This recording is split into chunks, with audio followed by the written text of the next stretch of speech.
जीवन के हर पल का आनंद उठा लो।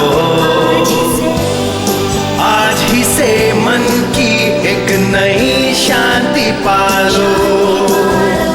समय आ गया बदलने का, समय आ गया कुछ करने का। अब उठा लो आनंद प्रतिदिन के जीवन का। आनंद लो प्रतिदिन के जीवन का में स्वागत है। आज आप हमारे साथ हैं, मुझे बहुत खुशी हुई है। यदि आप अपने जीवन का आनंद लेना चाहते हैं तो आपको आपका मन निश्चित करना है और उसे उसी दिशा में रखना है। आज मैं आपसे उसी के विषय में बताऊंगी। अपने जीवन का आनंद लेने का निर्णय ले, परमेश्वर का वचन ग्रहण करने पर आशीष मिले।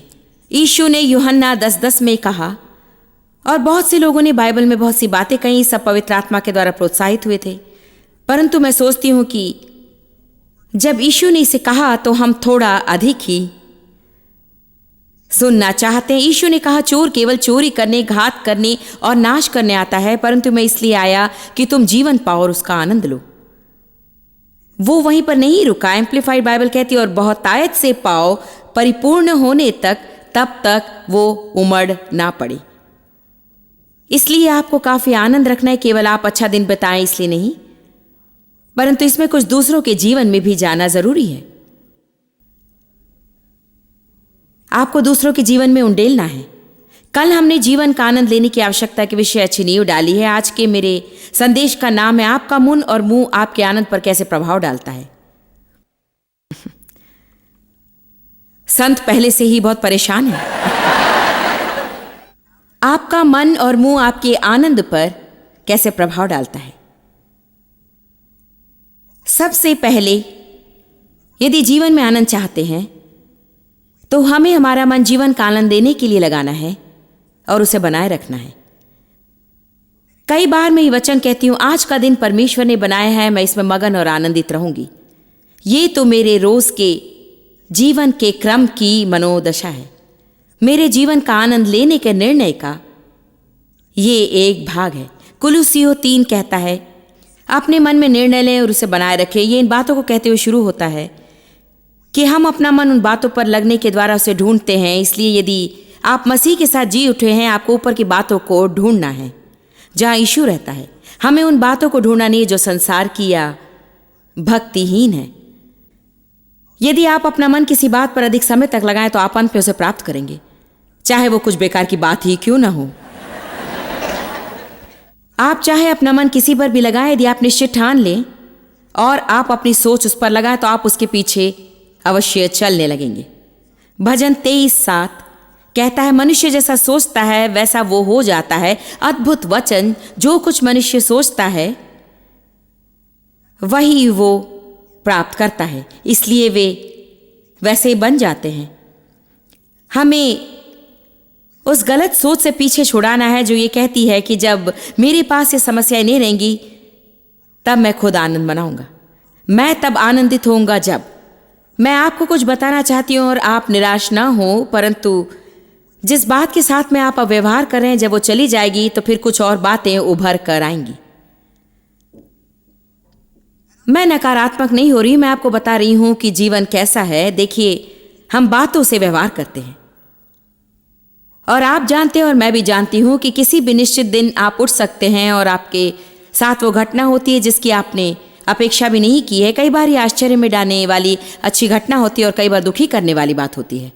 हमें इतना परिपक्व होना है कि चाहे हमारी परिस्थितियां कुछ भी क्यों न करें, हमें एक समानी बने रहना है और वो उन्नति देता है। मैं ये नहीं कह रही हूं कि मैं 100% तक पहुंच चुकी हूं, क्योंकि मैं निश्चय ही नहीं पहुंची हूं। हमें उस सोच से पीछे छुड़ाना है जो कहती है मैं तब आनंदित होऊंगा जब। हमें कहना चाहिए मैं अब आनंदित होऊंगा, मैं आज आनंदित हो जाऊंगा। मेरा जीवन जितना चाहता था उतना सिद्ध नहीं है, परंतु मैं आज आनंदित हो जाऊंगा। आज आनंदित होना इतना महत्वपूर्ण क्यों है? क्योंकि ये तो आनंद है। हमारे जीवन में आनंद का फल हमें इतना बल देता है कि हम परिस्थिति को सहने योग्य हो जाते हैं और विजय के दृष्टिकोण से सहने योग्य होते हैं। मसीही लोगों के लिए किसी बात में से मुश्किल से बुरी मनोदशा के साथ जाना एक बात है और उसमें से विजयी होकर जाना दूसरी बात है। इसलिए बाइबल कहती है इन सब बातों के बीच में हम जयवंत से भी बढ़कर हैं। जो संसार में है उससे भी बड़ा मुझ में वास करता है।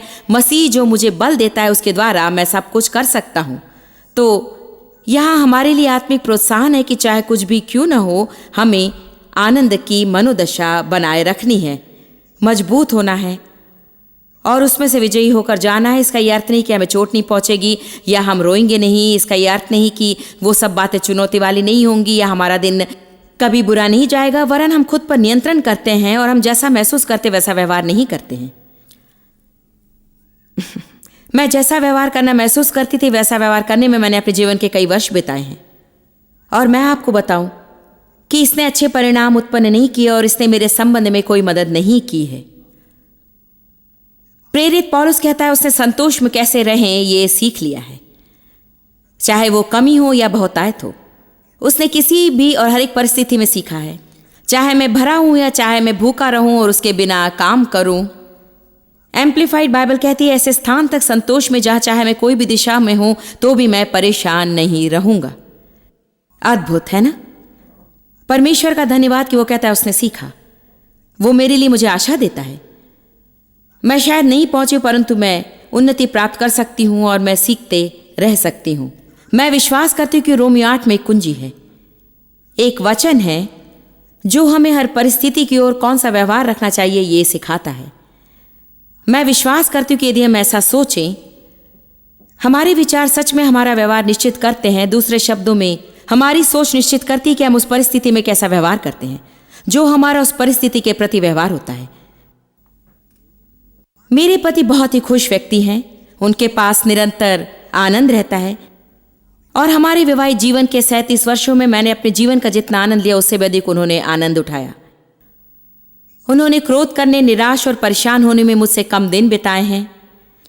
मैं सामान्यतः ऐसी हूं जो कुछ बातों के कारण परेशान हो जाती हूं और वे अपना आनंद लेते हैं और पूरे दिन का आनंद उठाते हैं। वो कहते हैं किसी विषय के बारे में यदि तुम कुछ कर सकती हो तो करो, यदि नहीं तो प्रभु पर भरोसा रखो और उसे ये करने दो। ये अच्छा लगता है परंतु उन्हें जितना समय लगता है उससे अधिक समय मुझे ये करने में लगता है। डेव वैसे क्यों? इसका एक कारण है क्योंकि हर एक परिस्थिति में मेरे पास मुझे ये पसंद नहीं होता है। हर एक परिस्थिति में वो हमेशा मुझे वचन बताता है। मैंने डेव से कहा यदि आप प्रचारक होते तो आपके पास एक ही संदेश होता, क्योंकि जहां तक डेव की बात आती है ये एक वचन सब बातों में उपयोगी होता और ये पाया जाता है रोमियो 8 पद 28 में।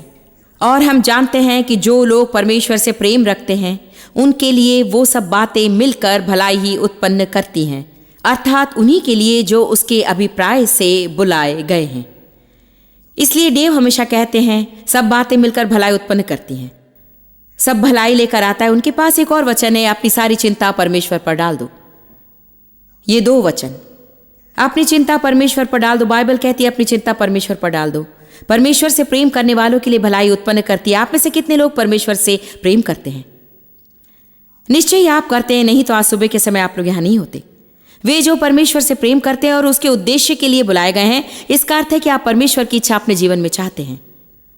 और मैं विश्वास करती हूँ कि आप परमेश्वर की इच्छा अपने जीवन में पूरी करना चाहते हैं। मैं सोचती हूँ कि आज मैं आपसे हियाव से कह सकती हूँ कि आप सब जो आज ऑडिटोरियम में बैठे हैं और टीवी के दर्शक भी, लोग तब तक बैठकर क्रिश्चियन टीवी कार्यक्रम नहीं देखते जब तक कि वे परमेश्वर के साथ चलना नहीं चाहते, जब तक कि वे अपने जीवन में अच्छा बदलाव नहीं चाहते हैं। परंतु विशेषकर आप में से वे लोग जिन्होंने यहाँ आने के लिए छुट्टियां ली हैं, मैं आपसे कहती हूँ कि आप प्रभु से प्रेम करते हैं, आप प्रभु की इच्छा चाहते हैं। इसलिए आप ये विश्वास करने के लिए स्वतंत्र हैं कि आप विश्वास करें कि चाहे आपके जीवन में कुछ भी क्यों ना हो, परमेश्वर नियंत्रण में है और वो उसे आपकी भलाई के लिए ही बनाता है।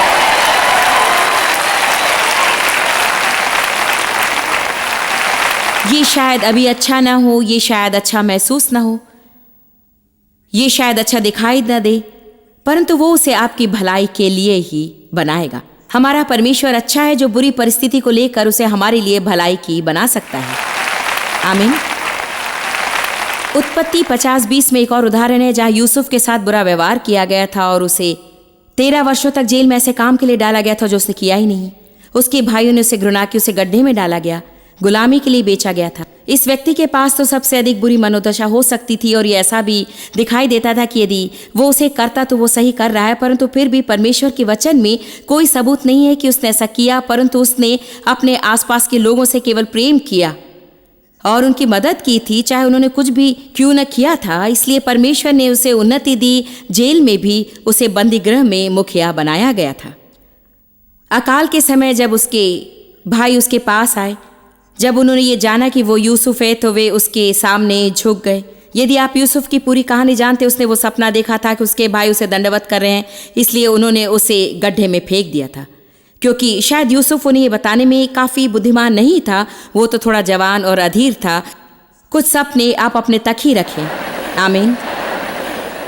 जैसा उसके साथ व्यवहार किया गया था वो तो उसके व्यवहार के लिए उतना बुरा नहीं था, परंतु फिर भी जब उसके भाई उसके सामने झुक गए और वे सोच रहे थे कि वो उन्हें मार देगा और सब तरह के बुरे व्यवहार करेगा, उसने कहा, मेरे भाई, क्या मैं परमेश्वर की जगह पर हूं? तुम्हारे साथ व्यवहार करना ये मेरा काम नहीं है। तुमने जो कुछ किया वो मेरे नुकसान के लिए सोचा था, परंतु परमेश्वर ने उसे मेरी भलाई के लिए किया है। आमीन। कई बार शत्रु आकर कुछ काम करता है, कई बार प्रभु भी कई बातों को होने की अनुमति देता है, क्योंकि हमारे जीवन में ऐसी बातें हैं जिनकी ओर हम ध्यान नहीं देते और परमेश्वर अपने वचनों द्वारा हम तक पहुंचना चाहता है, परंतु हम ध्यान नहीं देते। इसलिए कई बार उसे हमारी परिस्थिति को स्पर्श करना पड़ता है। यदि आप अपने बच्चों से प्रेम करते हो तो उन्हें अपने वचन पहले देंगे, और यदि वे उसकी ओर ध्यान न दे तो आप उनकी परिस्थितियों को स्पर्श करेंगे। आप अपने बच्चों से घृणा करते हैं, इसलिए आप उन्हें नहीं मारते हैं। आप ऐसा इसलिए करते हैं क्योंकि आप उनसे प्रेम करते हैं और उन्हें उत्तम होते हुए देखना चाहते हैं। इसलिए कई बार आपको उनसे वो कुछ बात अलग कर देनी होती है जो वो चाहते हैं, या जो वे चाहते हैं वो उनको आप नहीं देते हैं। इसलिए नहीं कि आप उनसे प्रेम नहीं करते, परंतु इसलिए कि आप चाहते हैं कि वे जाग जाएं और सही मनोदशा रखें। हालेलुया। इसलिए मेरा विश्वास है कि रोमियो 8:28 आनंद की कुंजी है, क्योंकि मैं आपको ये शाश्वती नहीं दे सकती कि परिस्थितियां हमेशा एक समान ही रहेंगी, परंतु मैं विश्वास करती हूं कि चाहे कोई भी परिस्थिति क्यों ना आए, यदि आप कहेंगे कि मैं विश्वास करती हूं कि ये मेरे लिए भलाई उत्पन्न करेगा। मुझे अच्छा नहीं लग रहा है परमेश्वर, परंतु मैं जानती हूं कि मैं तुझसे प्रेम करती हूं और तेरी इच्छा चाहती हूं, और इसलिए ये मेरे लिए भलाई उत्पन्न करेगा। हम में से अधिकतर यदि हम पूरा सच कहें तो हम सब जानते हैं कि जब हम मुश्किल समय में से जाते हैं तब परमेश्वर के साथ हमारा संबंध हमेशा मजबूत हो जाता है। आप अब परमेश्वर के साथ जिस करीबी संबंध का आनंद ले रहे हैं, उनमें से अधिकतर आपने उन मुश्किल समय में प्राप्त किए जिस समय आपके पास कोई और नहीं परंतु बस वही था। इसके कारण आप परमेश्वर के साथ के अपने संबंध में और अधिक आगे बढ़ते हैं। कभी कभी परमेश्वर हमारे जीवन से कुछ लोगों को हटा देता है और हम हमारे अकेलेपन पर चिल्लाते और रोते हैं, और शायद ये वे लोग हो सकते हैं जिन पर हम अधिक आधारित रहते हैं, ऐसे मित्र जिन पर हम अधिक आधारित हैं, और परमेश्वर को उन बातों को हमसे दूर करना पड़ता है ताकि हम हमारे आसपास की बातों के बजाय उस पर आधारित रहें। कई बार आप अपने धन पर अधिक भरोसा करते हैं। हमारे जीवन में ऐसी बहुत सी बातें होती जिनके साथ परमेश्वर को व्यवहार करना पड़ता है, क्योंकि हमारे पास उनके प्रति आकर्षण होता है जो केवल उसका है। वो चाहता है कि चाहे कोई भी परिस्थिति क्यों न हो, हमें आनंदित रहना है, क्योंकि परमेश्वर का आनंद हमारा बल है। मैं चाहती हूँ कि आज आप इसे देख लें कि परीक्षा में हमें आनंदित रहना क्यों महत्वपूर्ण है, क्योंकि परीक्षा आपको सुखा देती है परंतु आनंद आपको बल देता है। यदि हम और कुछ नहीं परंतु केवल सूख रहे हैं तो फिर शत्रु के लिए आसान होगा कि हमें नीचे खींच ले, परंतु यदि हम उस आनंद के फल के द्वारा उसे वापस युद्ध करें तो हमें बल प्राप्त होगा कि हम आगे बढ़ें और अंतिम परिणाम प्राप्त करें। बाइबल में इसके विषय में बहुत से वचन संदर्भ है। यूहन्ना 16:33 कहता है, संसार में तुम्हें सताव होगा। यीशु ने ये कहा है, ये परमेश्वर की ओर से प्रतिज्ञा है कि संसार में तुम्हें सताव होगा, और फिर उसने कहा, ढाढ़स बांधो, मैंने संसार को जीत लिया है। तुम्हें नुकसान पहुंचाने की उसकी सामर्थ मैंने छीन ली है। मैं सोचती हूँ कि इसका यह अर्थ नहीं कि हमें कभी नुकसान नहीं पहुंचेगा, परंतु मैं नहीं सोचती वो हमें हमेशा का नुकसान पहुंचा सकता है। आमीन। आनंद एक हथियार है। कुलुसियों 1:11 में पौलुस ने कलीसिया के लिए प्रार्थना की कि वे उनके विरुद्ध में आने वाली हर बातें आनंद के साथ सह ले और डटे रहें। आनंद के साथ। इसलिए हम देखते कि पौलुस फिर से कहता है, तुम्हारी परीक्षा होगी, क्लेश होगा। मैं आपको फिर प्रोत्साहित करती हूँ कि आप डटे रहें और सह लें, परंतु मैं आपको बता रही हूँ अपने आनंद का स्तर बनाए रखें। क्यों? क्योंकि आनंद हमें बल देता है। याकूब 1:2-4 विभिन्न परीक्षाओं का सामना करते समय इसे आनंद की बात समझो, ये जानते हुए कि परमेश्वर उनका उपयोग आपकी भलाई के लिए करेगा। आनंद के साथ जुड़े रहने में हमें परेशानी होती है। प्रेरित 20:24 में पौलुस ने कहा, इनमें से कोई भी बात मुझे नहीं हटा सकती है और मैं अपने प्राण को अपने लिए प्रिय नहीं समझता हूं, ताकि मैं अपनी दौड़ आनंद के साथ पूरी करूं। मैं सोचती हूँ कि पौलुस कह रही थी, मैं अपने आनंद का स्तर बनाए न रखूं तो परमेश्वर ने जो मेरे लिए काम रखा है उसे मैंने पूरा नहीं किया। इसलिए चाहे कुछ भी हो, मैं इन बातों को मुझे हिलाने नहीं दूंगा। मैं आगे बढ़ता चले जाऊंगा, परंतु मुझे मेरे आनंद का स्तर बनाए रखना है, क्योंकि यदि मैं अपने आनंद का स्तर ऊपर न रखूं तो आगे बढ़ने के लिए मेरे पास हिम्मत नहीं होगी। आमीन। इसलिए आनंद महत्वपूर्ण क्यों है, ये जानने में ये मेरी और अधिक मदद करता है। चाहे रास्ते में कितने भी गड्ढे क्यों न हो, तो भी पौलुस ने यात्रा का आनंद लेने का निर्णय किया था। आमीन। ठान लेना ही मुख्य कुंजी है। आनंद हमारा सामान्य स्वभाव होना चाहिए। मसीही व्यक्ति के लिए आनंद लेना उनका सामान्य स्वभाव होना चाहिए। दोबारा सुनिए, आनंद तो हमारा सामान्य स्वभाव होना चाहिए। आप क्या सोचते हैं कि स्वर्ग का स्वभाव कैसा होगा? हम सब जानते कि वो शांत और आनंद की जगह होगी। कोई आंसू नहीं, कोई रोना नहीं, कोई दुख नहीं, कोई दर्द नहीं। मुझे आश्चर्य होता है कि यीशु का स्वभाव कैसा था। जानते हैं, उसका तो खुशी का स्वभाव था, शांतिपूर्ण स्वभाव। तो मेरा जीवन सामान्य कब है? यदि आप खुश हैं तो संसार में आप असामान्य हैं, और लोग सोचते हैं यदि आप बहुत खुश हैं तो आप मादक द्रव्य लिए हैं। कई बार आप संसार में किसी की ओर देखकर मुस्कुराए तो वे आपकी ओर ऐसे देखते हैं कि जैसे तुम क्या करने वाले हो। मसीही व्यक्ति के लिए आनंद तो हमारा सामान्य स्वभाव होना चाहिए। ये ऐसा नहीं होना चाहिए कि हमें इसके विषय प्रतिदिन कुछ करना पड़े। ये ऐसा नहीं होना चाहिए कि हमें इस स्वभाव में रहने के लिए कुछ बड़ी घटना होनी चाहिए। आप मुझे समझ रहे ना? जैसे हम प्रतिदिन के सामान्य जीवन में से जाते हैं, हमें तो आनंदित होना चाहिए। प्रतिदिन के जीवन का आनंद लें। केवल छुट्टियों का आनंद ही नहीं लेना है, परंतु प्रतिदिन के जीवन का आनंद लेना।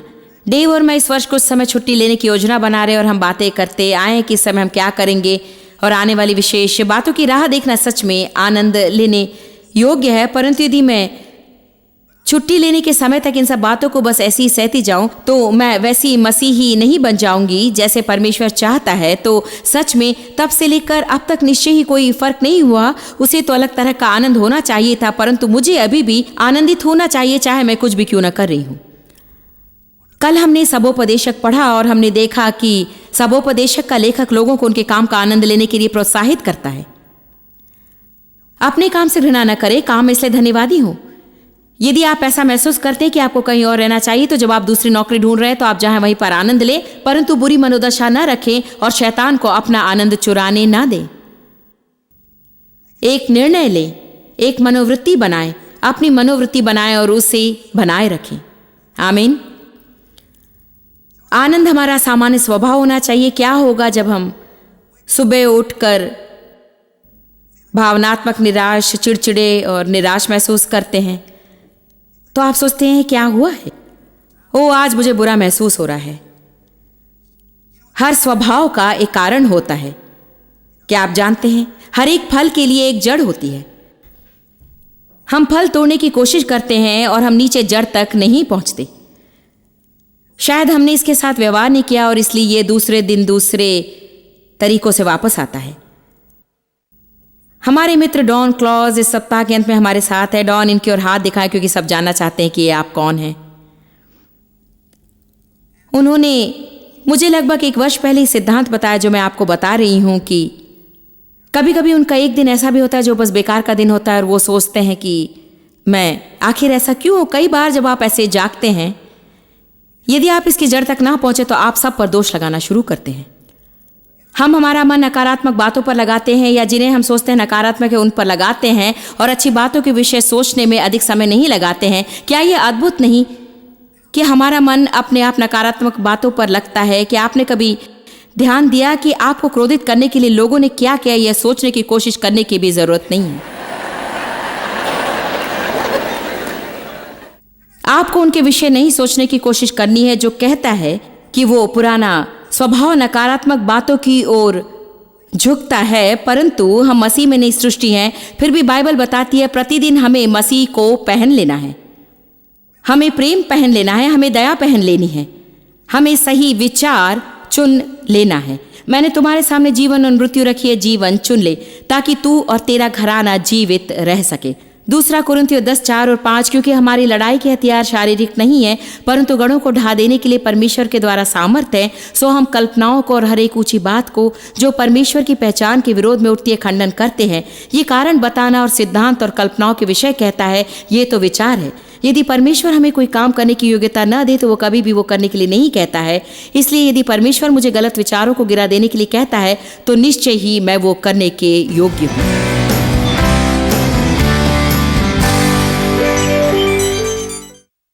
आप लोग सोच रहे होंगे मैं अपने जीवन का आनंद कैसे ले सकता हूँ। जॉयस, आप नहीं जानती कि मैं किन बातों में से गुजरा हूँ। जानते मैंने कौन सी बात समझ ली। मैं सोचती हूँ कि हर एक के जीवन में हर समय कुछ न कुछ होता रहता है। पिछले हफ्ते मेरे साथ बड़ी घटना हुई जो सच में आनंद चुराने वाली हो सकती थी, और अब उन बातों से निपट लिया गया है, वे खत्म हो गई हैं और मैंने जो कभी कल्पना की थी ये उससे भी अति उत्तम हो गया है। कई बार हम जिस परिस्थिति में से जा रहे हैं उसके कारण हम अपना आनंद छोड़ देते हैं और हमें ये याद करना है कि ये भी बीत जाएगा।